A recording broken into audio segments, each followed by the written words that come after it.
कपाट खुलने के मौके पर बर्फबारी के बीच धाम पहुंचे 8,000 श्रद्धालु। बाकी तीर्थयात्रियों को रोका गया श्रीनगर टिहरी में।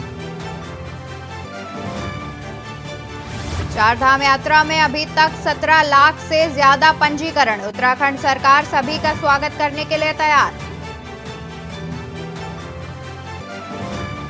सीएम धामी की घोषणा, उच्च हिमालयी क्षेत्रों में तैनात एसडीआरएफ कर्मियों को मिलेगा 1500 तक जोखिम भत्ता।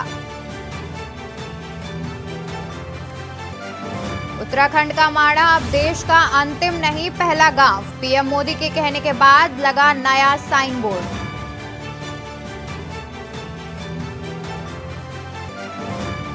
हाई कोर्ट ने शराब के ट्रेटा पैक पर क्यूआर कोड लगाने के दिए निर्देश। बिक्री पर लगी रोक हटाई।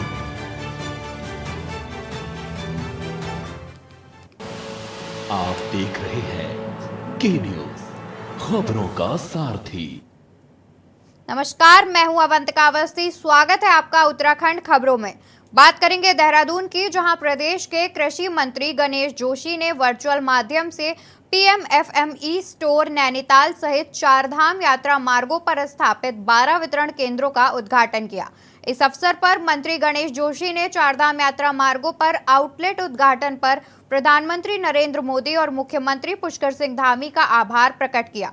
उन्होंने कहा कि उत्तराखंड राज्य में औद्यानिक का समग्र विकास करते हुए काश्तकारों की आय में गुणात्मक वृद्धि हेतु महत्वपूर्ण कार्यक्रम संचालित करने के साथ वर्ष 2025 तक उत्तराखंड को औद्यानिक प्रदेश के रूप में विकसित करने के लिए निरंतर प्रयास किए जा रहे हैं।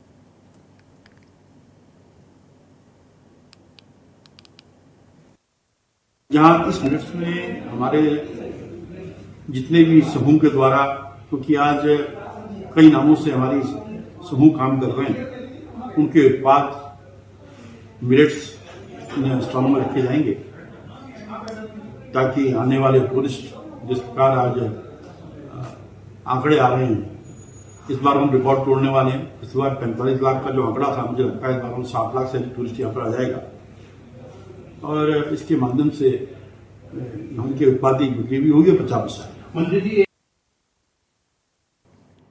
खबर देहरादून से है, जहां शहरी विकास मंत्री प्रेमचंद अग्रवाल ने एमडीडीए के कार्यों की समीक्षा की। वहीं इस दौरान मंत्री ने शहर में बन रहे अवैध भवनों को पूरी तरह ध्वस्त करने के निर्देश दिए। इसके साथ ही उन्होंने अधिकारियों को कार्यशैली में सुधार करने को भी कहा। मंत्री प्रेमचंद अग्रवाल ने कहा कि अवैध निर्माण पर रोक लगाने के लिए सख्त कार्रवाई करना जरूरी है। यह भी निर्देश दिए कि अवैध निर्माण को सील कर कार्रवाई के नाम पर खानापूर्ति न करें।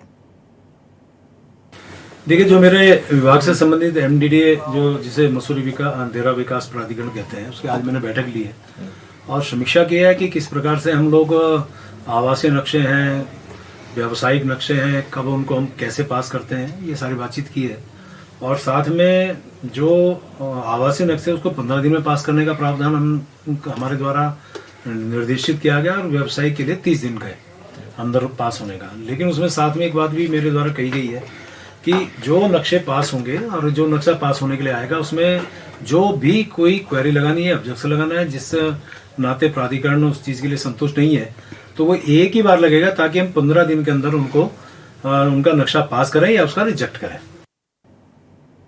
केदारनाथ के कपाट आज से श्रद्धालुओं के लिए खोल दिए गए हैं। वहीं इस दौरान 7,000 से ज्यादा श्रद्धालु भगवान केदारनाथ के दर्शन के लिए मौजूद रहे।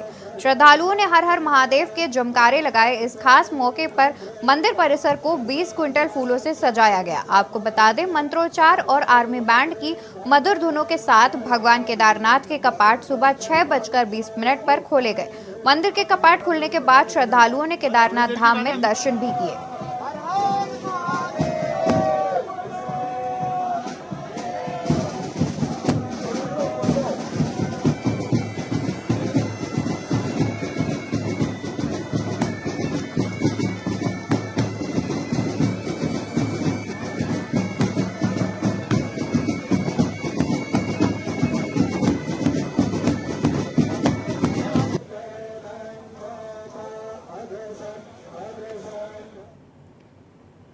रुड़की के मक्तुलपुरी में शशांक सखा और प्रवीण अरोड़ा सखा ने पत्रकार का आयोजन किया।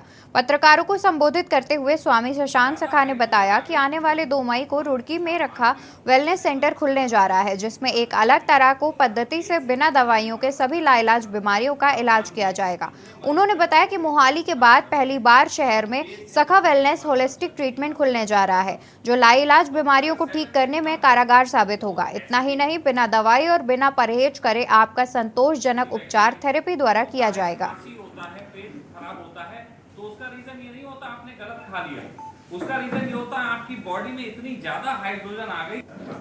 और जापान में इतने मरीज पैदा हो गए थे कि हर घर में हर पेट से निकलने वाला बच्चा भी बीमार पैदा हो। जापान में इतने मरीज पैदा हो गए थे कि हर घर में हर पेट से निकलने वाला बच्चा भी बीमार पैदा हो रहा था।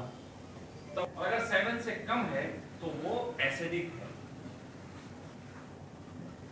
ये वैज्ञानिक होता है।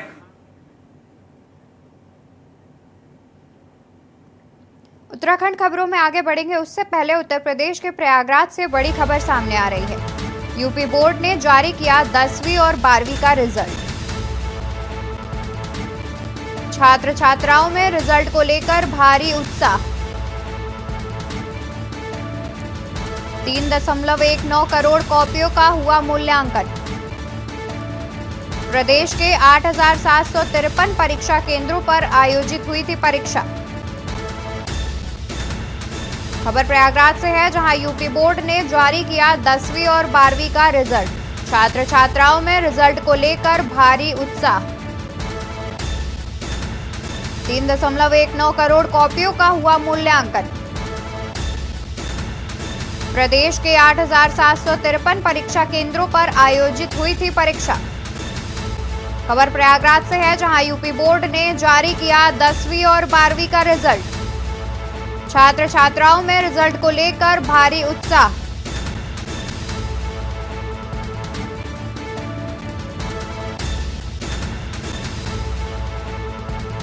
प्रदेश के 8,753 परीक्षा केंद्रों पर आयोजित हुई थी परीक्षा।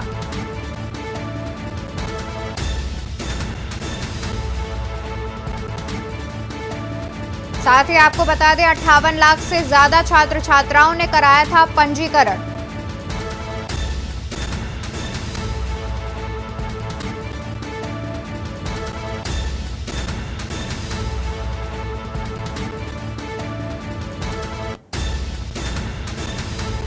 यूपी बोर्ड ने जारी किया 10वीं और 12वीं का रिजल्ट।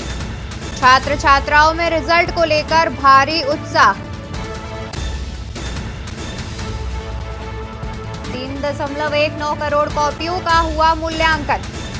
प्रदेश के 8,753 परीक्षा केंद्रों पर आयोजित हुई थी परीक्षा।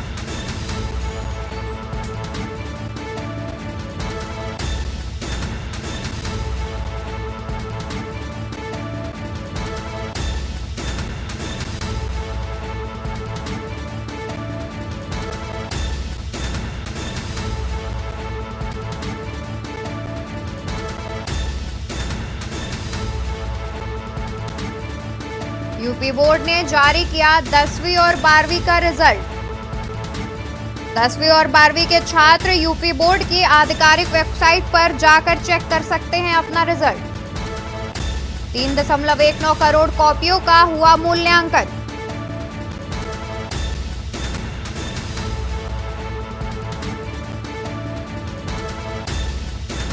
यूपी बोर्ड ने जारी किया 10वीं और 12वीं का रिजल्ट। छात्र छात्राओं में रिजल्ट को लेकर भारी उत्साह।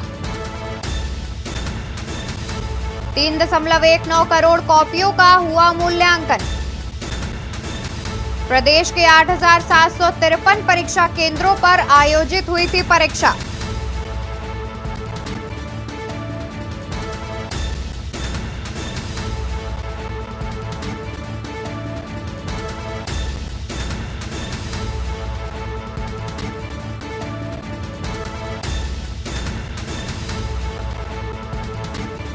प्रदेश के 8,753 परीक्षा केंद्रों पर आयोजित हुई थी परीक्षा।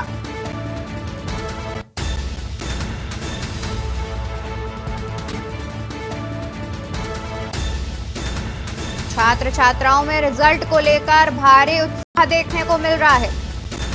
साथ ही यूपी बोर्ड ने टीचरों को मूल्यांकन के दौरान उत्तर नहीं बल्कि स्टेप्स पर अंक देने के आदेश दिए थे।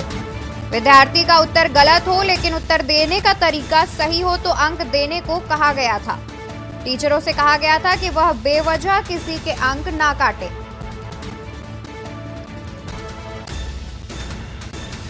साथ ही यूपी बोर्ड की परीक्षा में इस बार 170 बंदी भी शामिल थे। परीक्षा के लिए विभिन्न जिलों में केंद्र बनाया गया था।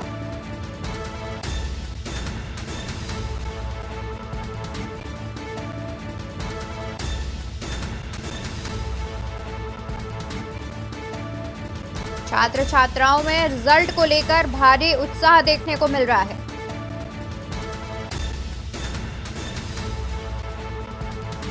साथ ही यूपी बोर्ड का 12वीं का रिजल्ट जारी कर दिया गया है। 12वीं का 75% 5.2% रिजल्ट रहा, जिसमें 83% लड़कियां और 69% लड़के हुए पास।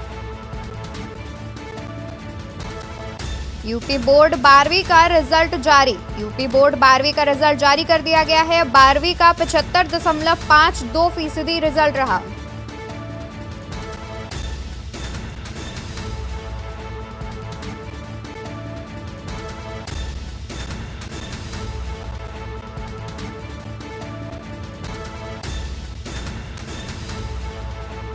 दसवीं में सीतापुर की छात्रा प्रियांशी सोनी ने टॉप किया है। साथ ही कानपुर देहात से कुशाग्र दूसरे स्थान पर रहे।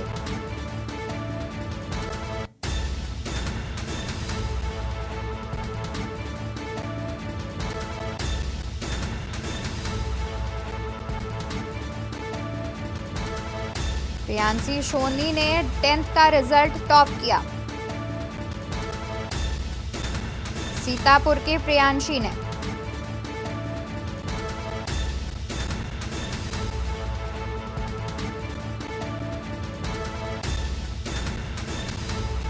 यूपी बोर्ड का रिजल्ट जारी कर दिया गया है। यूपी बोर्ड का 10वीं का रिजल्ट जारी। 10वीं में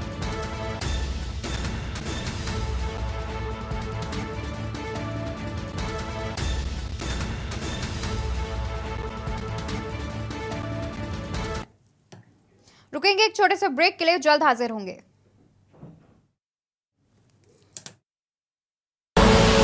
आप देख रहे हैं के न्यूज, खबरों का सारथी। ब्रेक से वापस आ गए हैं। लगातार हम बने हुए हैं यूपी के 10वीं और 12वीं के रिजल्ट पर। बता दें 10वीं और 12वीं का रिजल्ट जारी कर दिया गया है। 10वीं में सीतापुर की प्रियांशी सोनी ने किया टॉप।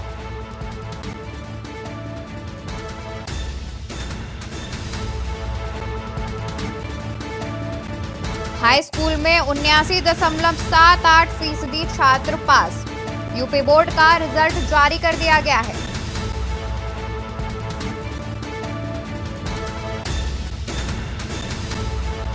यूपी बोर्ड 10वीं का रिजल्ट जारी। 10वीं में 79.78% छात्र छात्राएं पास। यूपी बोर्ड 12वीं का रिजल्ट जारी।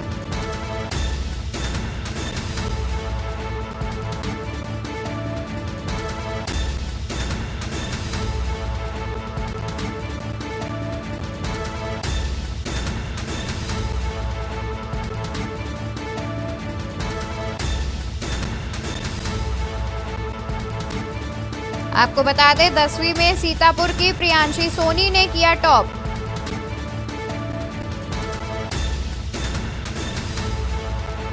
यूपी बोर्ड का रिजल्ट जारी कर दिया गया है, जिसमें 10वीं में सीतापुर की प्रियांशी सोनी ने किया टॉप। साथ ही कानपुर देहात के कुशाग्र रहे दूसरे नंबर पर। दूसरे स्थान पर कानपुर देहात के कुशाग्र रहे। यूपी बोर्ड का रिजल्ट जारी। यूपी बोर्ड 10वीं का रिजल्ट जारी। 10वीं में 79.78% छात्र छात्राएं पास। साथ ही यूपी बोर्ड 12वीं का रिजल्ट भी जारी कर दिया गया है।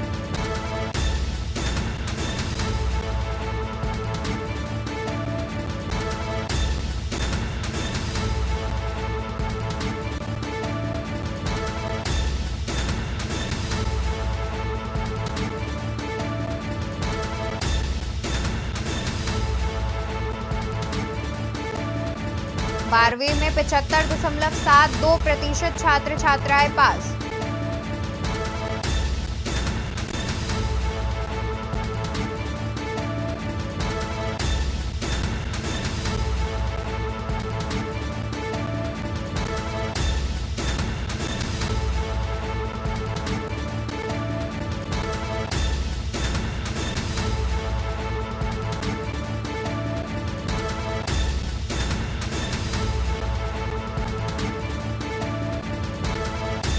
खबर पर तमाम जानकारी के लिए हमारे साथ संवाददाता राहुल जुड़े हुए हैं।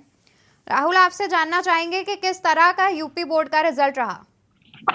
जी बता दें कि यूपी बोर्ड का जो रिजल्ट है अभी चालू ही हुआ है फिलहाल, और उसके बाद जो नेट का थोड़ा सर्वर जो डाउन होने के कारण दिक्कतें महसूस हो रही है, लेकिन हाँ कुछ क्षणों में सारी जो जानकारियां निकल जाएंगी, क्योंकि जो बच्चों का उत्साह था वो बच्चों को उत्साह बढ़ करके आ रहा है कि हम क्या होगा, क्योंकि फरवरी मार्च के बाद से अब लग रहा है कि इनके कुछ जो धड़कनें थी वो रुकी थी, अब आज जो है सामने आया हुआ है। जी साथ ही कितने प्रतिशत तक रहा रिजल्ट?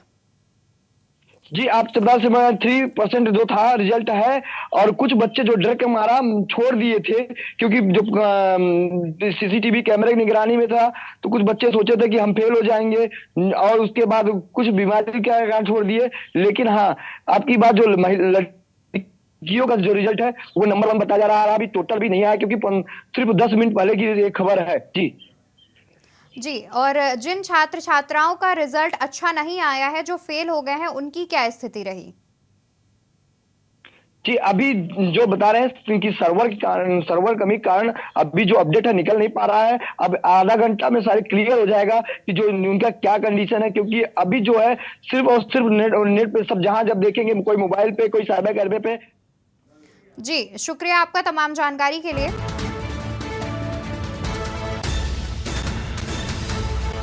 तो यूपी बोर्ड 10वीं और 12वीं का रिजल्ट जारी कर दिया गया है, जिसमें 10वीं में सीतापुर की प्रियांशी सोनी ने पहला स्थान प्राप्त किया है।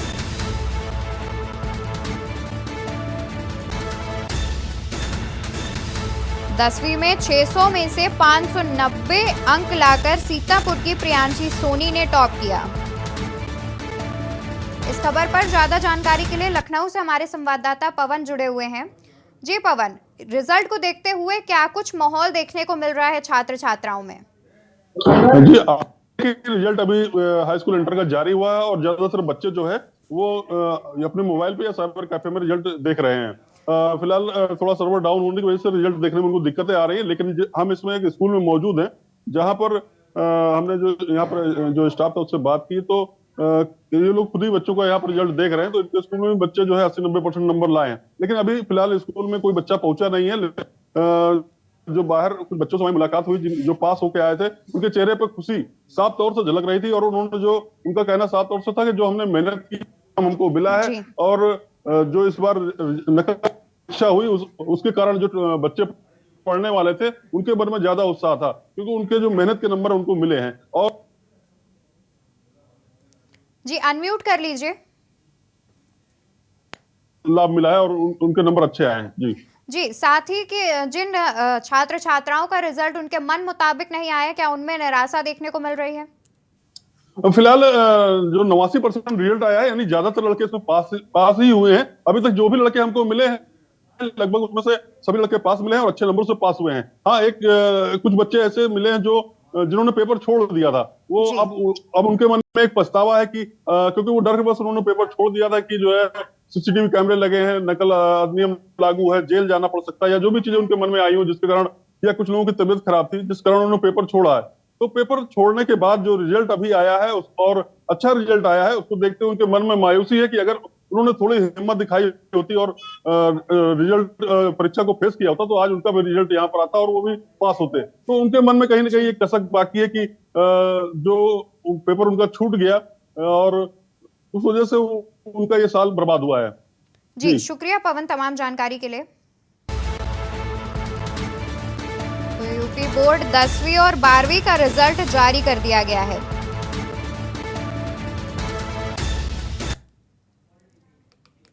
उत्तराखंड खबरों में हम आगे बढ़ते हैं। बात कर रहे थे उत्तराखंड हाई कोर्ट ने पूर्व वन संरक्षक राजीव भरतरी को सरकार की तरफ से जारी आरोप पत्र पर सुनवाई की। खंडपीठ ने राज्य सरकार सचिव वन विनोद सिंघल को नोटिस जारी कर पूछा कि कोर्ट को 3 सप्ताह के भीतर यह बताएं कि क्यों उन्हें बिना सुने आरोप पत्र दिया गया। हाईकोर्ट ने मामले की सुनवाई के लिए कोर्ट ने 6 जून की तिथि नियत की है। पूर्व वन संरक्षक राजीव भरतरी ने राज्य सरकार के आरोप पत्र के खिलाफ उच्च न्यायालय में याचिका दायर की है। भरतरी ने कहा कि आरोप पत्र बिना पक्ष सुने लिया गया है और संलग्न दस्तावेज भी आरोप पत्र के साथ लगे हैं, वह भी बहुत अस्पष्ट है। सरकार ने पूर्व में आरोप पत्र उन्हें निर्गत किया था कि कॉर्बेट पेड़ कटान में ठोस कार्यवाही नहीं की गई है। भरतरी का कहना था कि कॉर्बेट प्रकरण में ठोस कार्यवाही की है। तत्कालीन वन मंत्री ने अपने मन पसंदीदा अधिकारी को बचाने के लिए उन्हें पद से हटा दिया था। मुख्य अस्थायी अधिवक्ता ने प्रस्तुत याचिका केंद्रीय प्रशासनिक प्राधिकरण में दाखिल करने की मांग की है।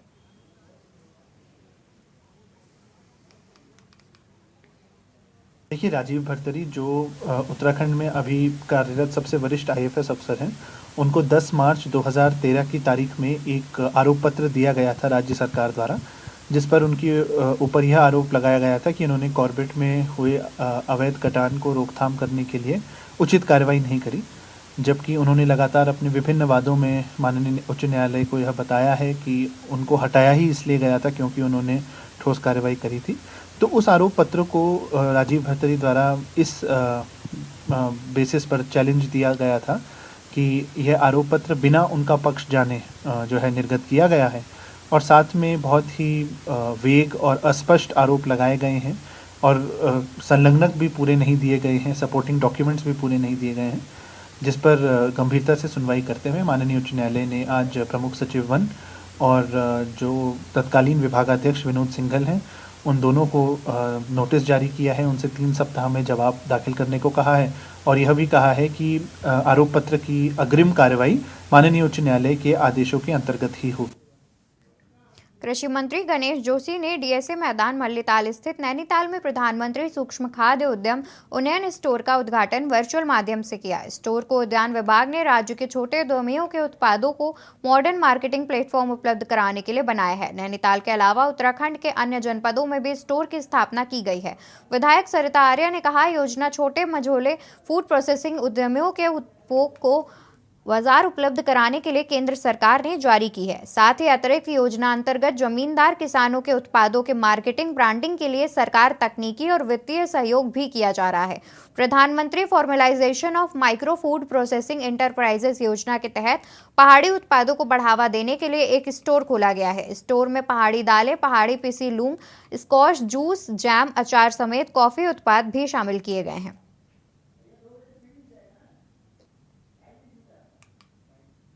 कृषकों का जो उत्पाद है उसको जायज़ दाम मिले और उनका दूर दूर तक उनका जो उत्पाद है वो जाए। यहाँ पर स्टोर खोले गए हैं तो मैं कृषि मंत्री जी का बहुत बहुत आभार प्रकट करूँगी।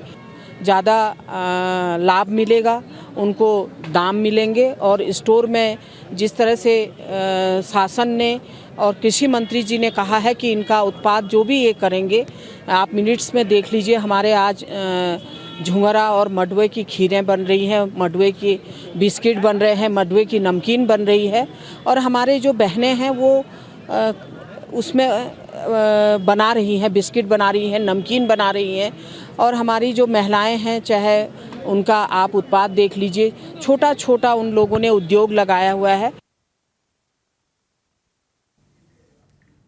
रिश्वतखोर कर्मचारियों और अधिकारियों के खिलाफ विजिलेंस की कार्रवाई लगातार जारी है। विजिलेंस की टीम ने आज माह की 5वीं बड़ी कार्रवाई करते हुए बंदोबस्त के रिश्वतखोर पटवारी को रंगे हाथ 10,000 रुपए रिश्वत लेते हुए गिरफ्तार किया।